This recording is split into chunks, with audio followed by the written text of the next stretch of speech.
Sementara itu, pemirsa Sekretaris Daerah Aceh, Dr. Takwalah MKes menyampaikan anggaran pendapatan Aceh pada tahun 2019 sebesar 15,69 triliun dengan realisasi 15,39 triliun atau jika dipresentasikan adalah sebesar 98,13%.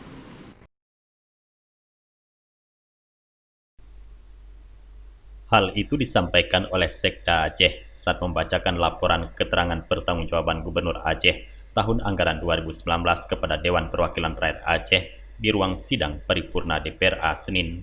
Sekda menjelaskan pendapatan asli Aceh bersumber dari pajak, retribusi dan pendapatan hasil pengelolaan kekayaan daerah.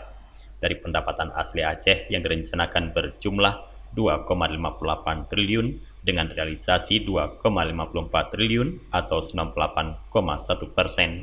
Pendapatan asli Aceh lainnya sebagai daerah otonomi khusus, menurut Takwa, berupa penerimaan zakat dan infak yang direncanakan sebanyak 50,24 miliar dan realisasi sebesar 248,95 miliar atau 495,46%.